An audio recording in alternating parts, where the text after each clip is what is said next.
All right. All right. Hello, and welcome to Stasis Pod, the Transformers Earthspark podcast. I'm Rob. I'm Jen. And I'm David here with the special dispatch because, Jen did remind me we should have probably done this when BotBots come out, and we didn't, but I figured we should have. Well, also this one, BotBots was just Netflix. This one actually is getting aired on TV with Nickelodeon. I guess. Not just Paramount Plus. Everybody has Netflix. I figured maybe we should at least talk about the first episode, see how we like new show. Well, we used to on our news podcast, which we haven't done in well over a year. Yeah, I had to get a real job. We would talk about some of the weird, odd shows as things other than, just doing Patreon episodes for the crappy Netflix ones that we did not like. They're so bad.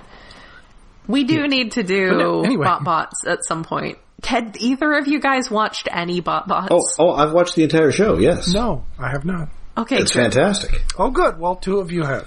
And Jen has watched it multiple times. I will see it whenever we get to it. For me, it's like Rescue Bots. It's a little treat, surprise in the future. It warms my soul. Yes, it is. It is really great. You know what else is really great? Was Earthspark. It was really. Is this? I'm going to say best Transformers show since animated. Better than Prime. I like Prime. I think I like this better. I mean, okay, I can kind of agree. Like Prime never seemed like it didn't seem to be more than the sum of its parts to me. I liked a lot of it, but I liked Prime. Something was just not. I'm feeling lately like Robots in Disguise is terribly underestimated. Yes. I feel like this really, combined my favorite elements of those. Yes. At least in the first premiere 2-episode thingy. So I guess we could talk real quick about and I assume Rob has all this queued up, about the creative staff on this show, because I feel like that's important to what I'm thinking. So for Cyberverse, Hasbro was really doing that one on the cheap. Cyberverse had some interesting ideas, but I really felt like, and of course as we've discussed on the podcast before, I'm usually going to come at this from a writing perspective. Cyberverse felt like the writers didn't actually know, things like when seasons started and stopped. It's kind of we fed the entirety of the Transformers wiki to an AI. This is the cartoon it produced. Yeah. Yeah. I've only seen a few episodes of it, but what I saw was, I think I only saw the first season, and I just kind of didn't like Windblade babysitting Bumblebee the series. There was literally a joke where there's a button that Bumblebee is not supposed to press. So it's the little kids kind of. I like to call that season Bumblebee Needs an Adult. It was called Transformers Bumblebee Needs an Adult. Oh wait, I did see one episode later with some shit in space. I forget what it even was, but that was better. But it's a case of I'll get to it when I get to it. I don't. The really second and third seasons of Cyberverse were a lot better than the first one, but like I said, they didn't seem to know. They were 10-minute episodes. They didn't really seem to have any clear idea of story arcs for seasons. They'd just be we're gonna do this story now, and it's just going to run until we've decided we're done with this story, and now something else is going to happen. Yeah. So anyway, our creative staff on this, we've got 4 executive producers. One of them is Nicole Dubuk. We know that she did a ton of work on Rescue Bots. She was a writer on Prime,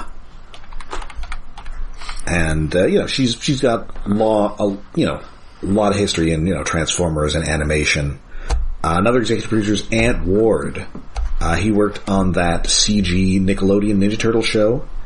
And on... Which I've heard great things about, but, like, I heard about the great things well after it aired, and I feel like... And he also worked on the more recent Rise of the Teenage Mutant Ninja Turtles. Oh, wait, no, I was confusing. That's the one everyone talks about, the CG, the other one. Yeah, but like, what clips I've seen of the latest one... Yeah, that's Rise. Rise? Yes. Are fucking amazing fight scenes. It's like, I need to somehow go back and see some of that. It's on Netflix or something, I think. Oh, goody. Is it not on Paramount Plus? Oh, it might also be on Paramount Plus. Things are different. I could look it up right this moment. Things are different in Canada. Paramount Plus has less stuff here. Here, I'm going to take a moment here. I'm going to talk to my voice remote. Paramount Plus. Look at me, being very cool. I'm hoping that talking to my voice remote does not send it, like, all kinds of extra data about, like, my emotional states, and they can use that to sell ads for ice cream pints or something. I don't know. It's like when Target.com figures out the women are pregnant before anybody else does. Yeah, I'm waiting for them to decide that about me, because occasionally I need baby food for kittens. So, we've determined that either you are pregnant or you own a RoboCop. Anyway, so that's Ant Ward. Another producer on it is, I'm probably going to butcher this, Ciro Nieli, who directed a bunch of Transformers animated episodes. He also worked on, like, Teen Titans and Avengers Earth's Mightiest Heroes. He created Super Robot Monkey Team Hyperforce Go. Oh, a show that is better than it should be? It's a weird love letter to old anime, not animated in an old anime style quite. And the fourth guy is Dale Malinowski, who I don't really know, but he also worked on those two Ninja Turtle shows. And a bunch of SpongeBob. A lot of people probably worked on SpongeBob. Yeah, so we're paying money for a creative team here, and we've got very nice anime. We've also paid Nick Roche as one of the character designers. Yes, yay!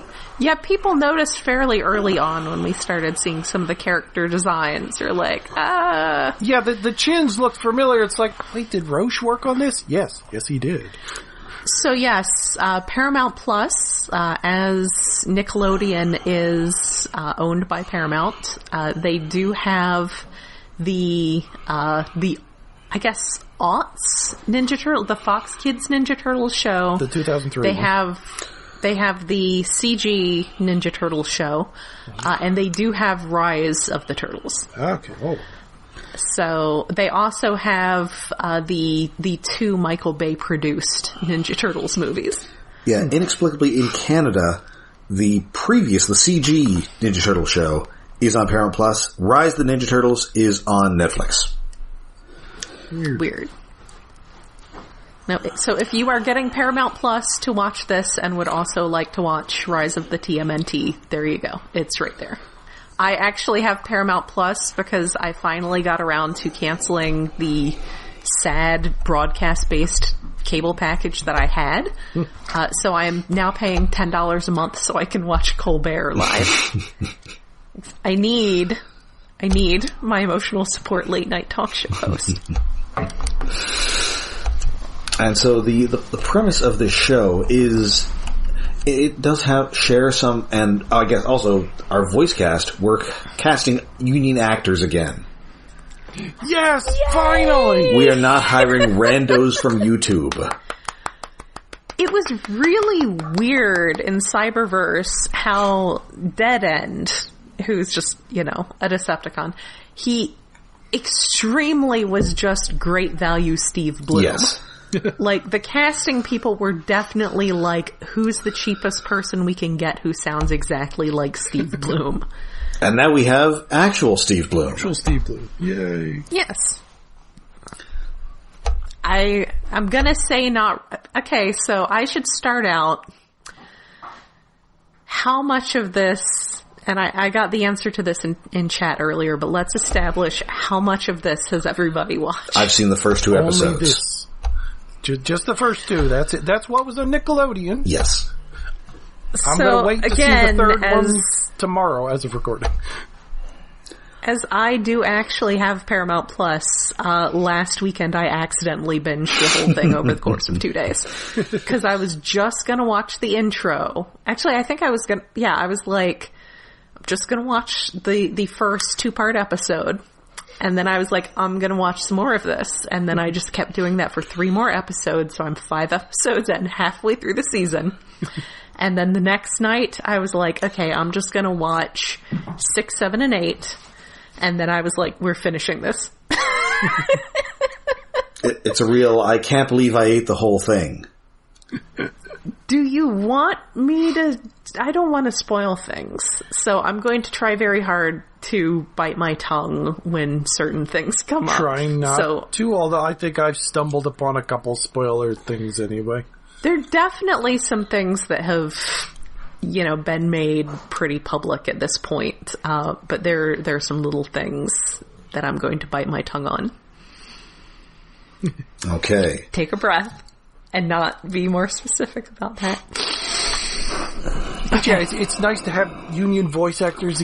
We got Steve Bloom, we got Nolan North. Yeah, so I guess we can sort of go down the cast here. Well, I guess the premise is that the Autobots and Decepticons are no longer at war.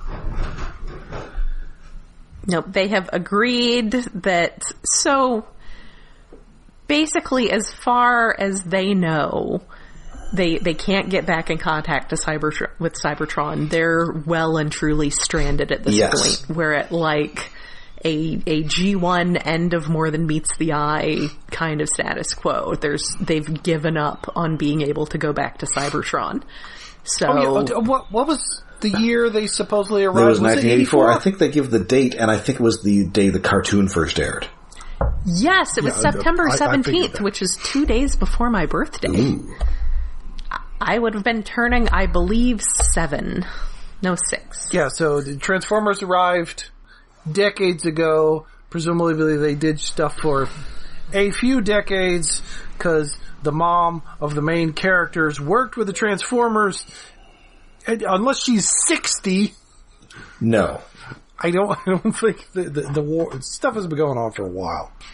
But the war did end. And when we do see flashbacks, they're in like G1 animation style, which is amusing. Yes. It's actually, there's a lot of, it's not clips, but it's a lot of shot for shot, like reanimations. Yes. Of bits from G1. And my favorite part is that it like, not very slowly, but it doesn't just cut, but it transitions to a 4:3 aspect ratio. Yes. Which made me very happy. Oh, I love when shit does that. That is one of those things that is so much my jam. When aspect ratio slowly changes, I get tingles. Oh, and they reanimated Space Bridge animation. Yes, they did. The Space Bridge, they've got that bit where Megatron and 2 Decepticons are running towards the screen, and... Yeah, well, in the original that was Starscream and 2 guys, but now it's Megatron, yes, Starscream it's a lot of... But it's great because they're telling a story. So it's not the character voices, it's the characters who are telling the story doing the voices. It's delightful. Yeah.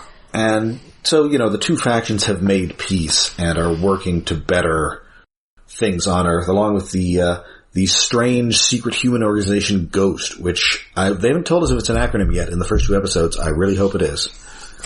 It's gotta be an acronym, and yes, a shadowy government organization called Ghost. Should I spoil that? What it means? I'm not going to say what it means, but I will confirm that it is an acronym and they do say what it means. Okay. That's good enough, yes. I mean, I'm working under the assumption that they're secretly evil because they're called Ghost and they have like a spooky skull logo. They they do seem like human evil. Yes. Yeah, like even if they're not all evil, they're very much a collective that allows evil to fester. They are, as they say on Welcome to Night Vale, a vague yet menacing government agency.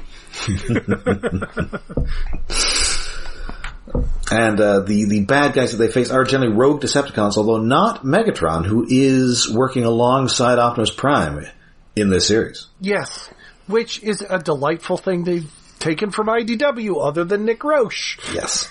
But there are still rogue Decepticons, and also at least one human villain, the villainous Mandroid. Well, which isn't his actual name. He just gets dubbed that. So yes. Which I like. You get the vibe from the first episode, and this definitely, details are never gone into through the series, but I guarantee you that there is a little background story in the series Bible about how Lieutenant Dorothy Malvo was the one who convinced Megatron to turn and work with the humans. It does very much feel like that.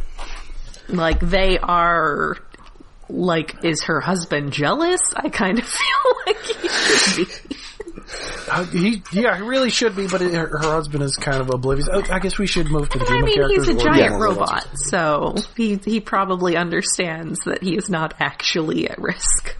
Yeah, so our human characters are the Malto family, who have recently moved from Philadelphia to Witwickey, Pennsylvania.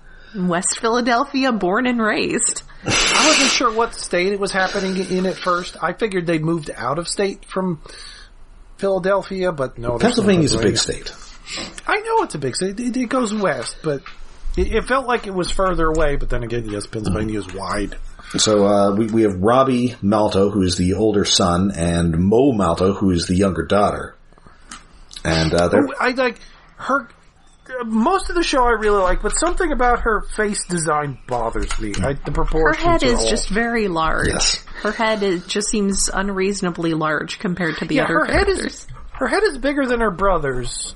She's smaller, and her eyes are gigantic. Not just because her hair is enormous, which is delightful. Yeah.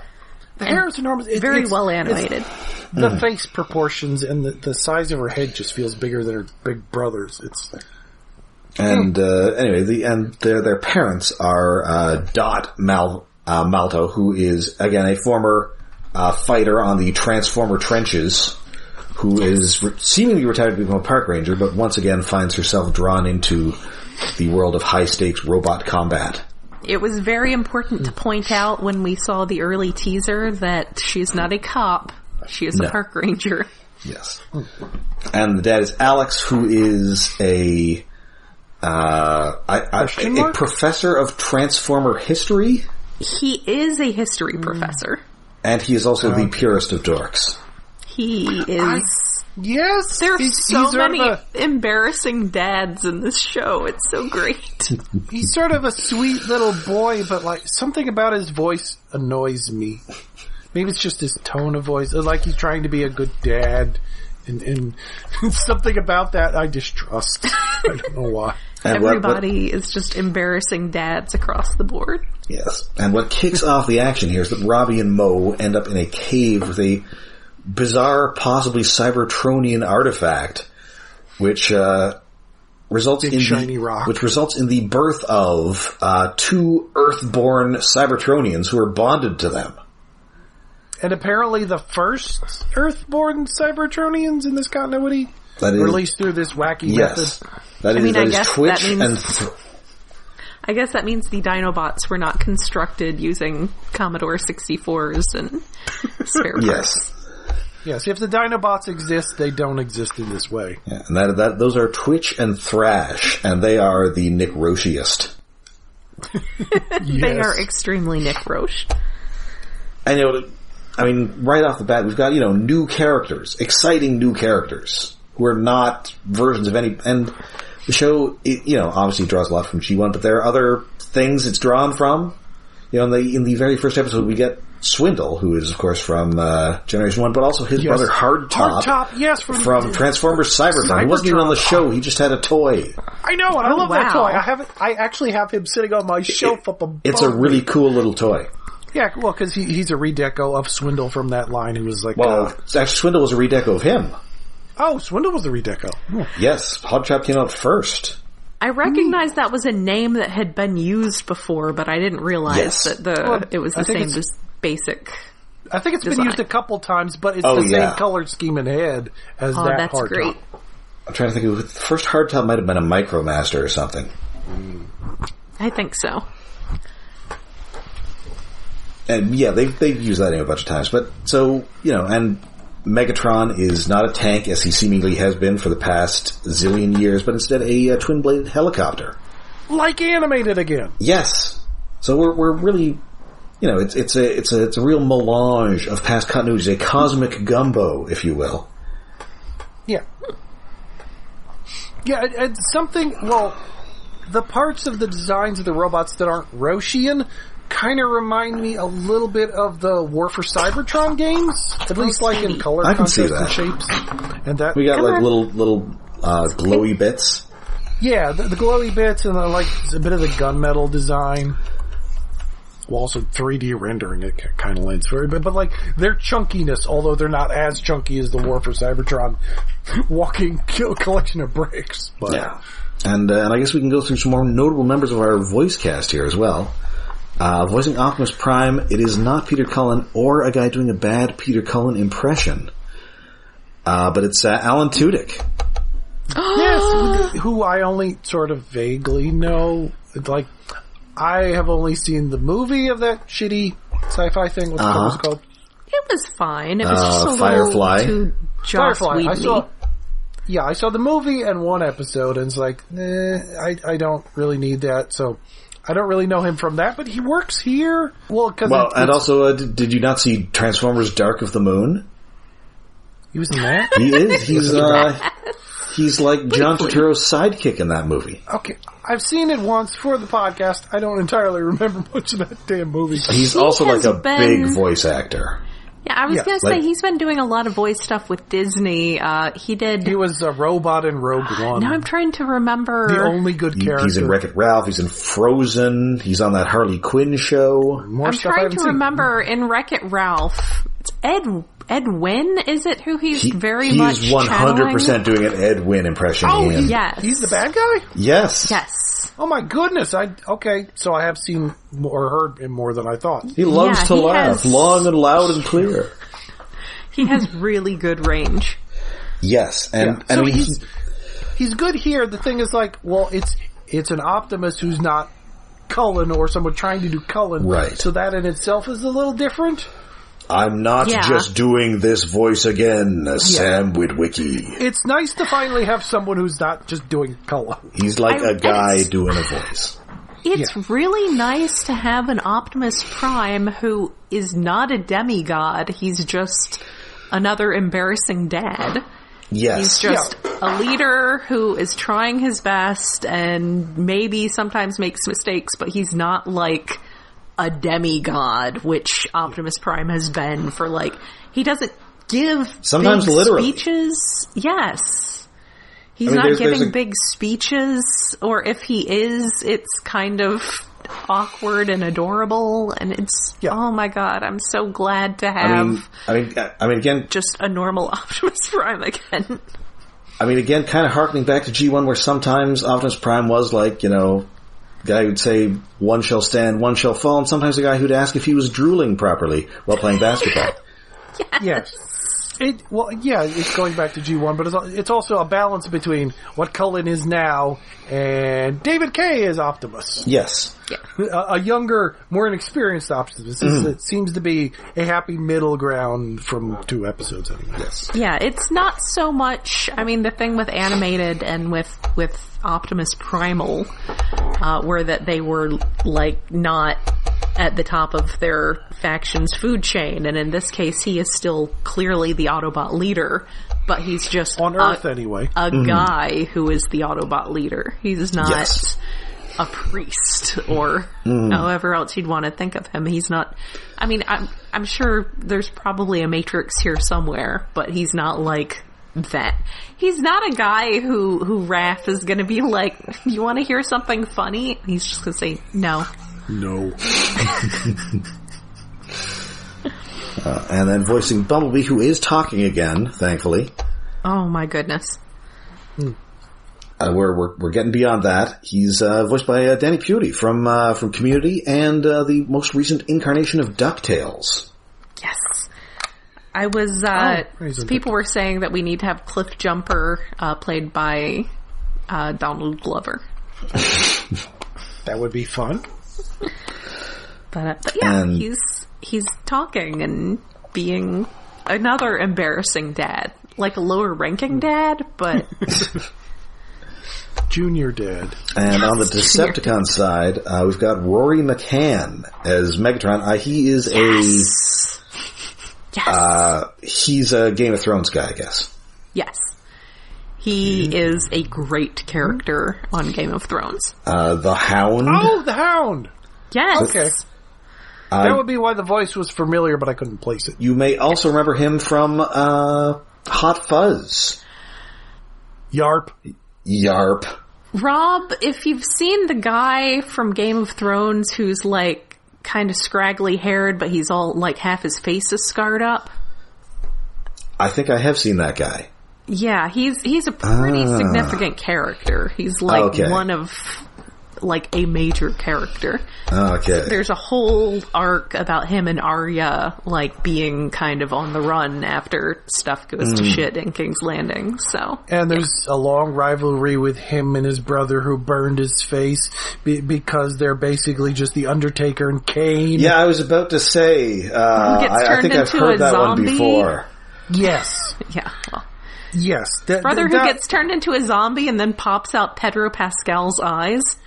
Has Martin ever explicitly said, yes, I liked Kane and Undertaker? Because they are 110% Kane and Undertaker. Yeah, that seems like something he would like. Oh, the Hound!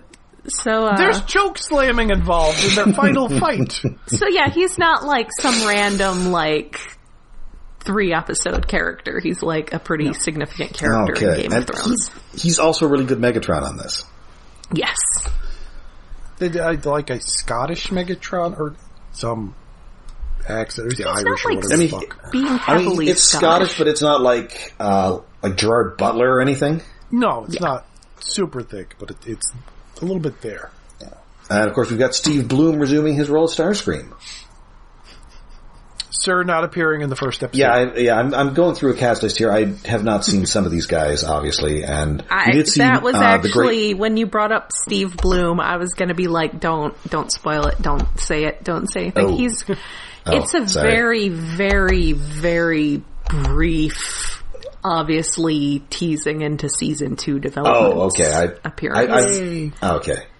He never really... I can see him showing up on cast lists, and I actually, like, paused it at the end of the episode. And I was like, oh, yeah, but he's very brief. Yeah.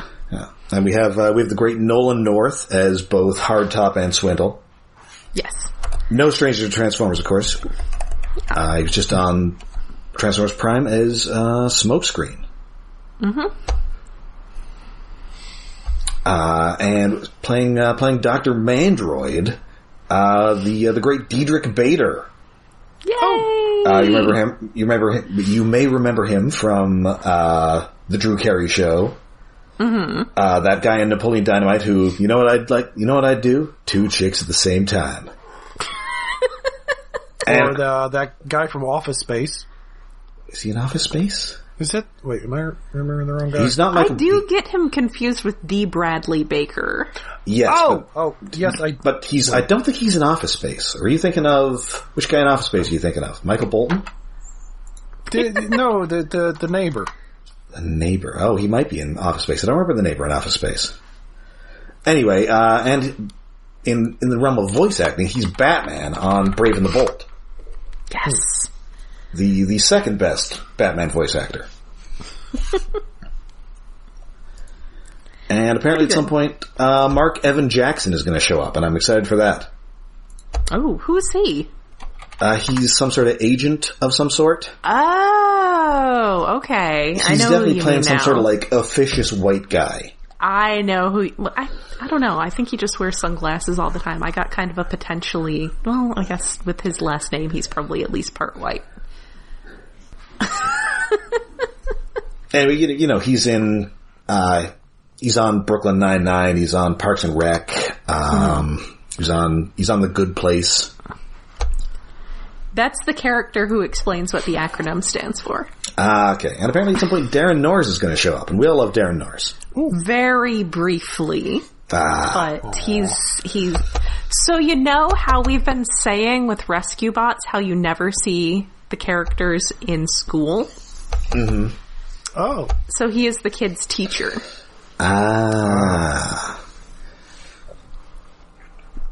So yeah, so from what I've seen, this really is shaping up to be a really enjoyable show. Like, Hasbro's really trying on this in this case.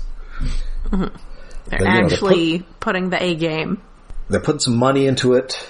You know, that it does, like, Cyberverse, you know, it had its moments, but it sort of felt disposable. Yeah, yes. And the little 10-minute episodes didn't help either. And the fact that they didn't really air it in any reliable way. They just sort of threw it up on YouTube. Mm-hmm. And this is doing, like, fresh new things. I'm really enjoying it so far. Yeah. Oh, and Alita 1. Oh yes, we've got Alita 1 and RC. Yes. We've got Wheeljack. We have some other female Transformers who will show up later. We got a couple Insecticons. We got Skullcruncher, who's been all over the franchise recently, weirdly. Yeah, he's been... How the hell has he been showing up in everything now? I mean, I guess having a gator around who's maroon is fun, but why? It definitely feels like people recently just realized that he exists, and were like, this guy seems awesome, we need to put him in things. Oh, hey, we have a we have a giant robot crocodile who's colored like 1987. And somehow we're okay with using the name Skullcruncher. Well, I guess we've been using Bone Crusher forever. Yeah, but like Skullcruncher does feel a little more gross, though. Yes, as evidenced in this episode. Well, yes, they do call out that that's a disturbing name.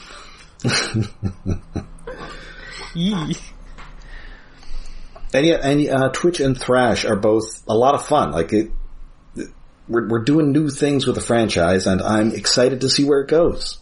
They are very good kids. Yes. The series as a whole has... I think it feels kind of like if Robots in Disguise had actually carried on some of the plot stuff from Prime. Yeah, so it's got that whole, there's this huge feeling that all this big stuff went down previously. And, you know, there's still lingering dealing with it going on, but... You know, now we also have some younger characters we need to deal with. We get Dad also, B. Like, for the last few... since the live-action movie started, like, we've had this thing of, it's very much the robots are in disguise. They're not an open secret. Yes. Whereas in this, it's like, fuck it, people know what the fuck Transformers are. Well, which we haven't had in quite a while. People know what they are, but their actual, like, status is being managed to a certain degree. But, like, the characters, the human characters are like, oh, you're Transformers. So that's pretty new. And it's nice. It's kind of refreshing to not have to deal with that whole, you know, just have that out there instead of a thing that eventually happens and then everyone has to deal with it. Yes. I guess that's fairly G1 too, because G1 was very like... Didn't give a shit. Yeah, G1 did not care. G1 didn't give a shit a little too much. Yeah, it was kind of silly. Like, for like 15 years of like... We must be kept secret at all costs, despite the fact that the Decepticons are doing crazy shit and should be seen all the time, or are actually trying to hide too, when why would they care? Now it's like, yeah, people know what the fuck Transformers are. We could still hide in vehicle mode. Yeah. But people have heard of us. I mean, the logical continuation of Transformers Prime would definitely have had people realizing that these things are out there, because holy crap, the things that happened in that series. Yeah, the entire town was glassed or cyberformed or whatever the fuck. So yeah, it's got that lighter tone to it, but all these big things happened in the backstory, and you just get... Like, I want to know what happened to California. I want to know if California is okay. Because all of the battles that they reference, that all the characters were like, oh yeah, you were in Burbank whatever. And yeah, it's like Burbank or the Bay. It's like, is California California okay? It sounds like California got fucked up pretty bad. It just detached from the rest of the country like an escape from LA.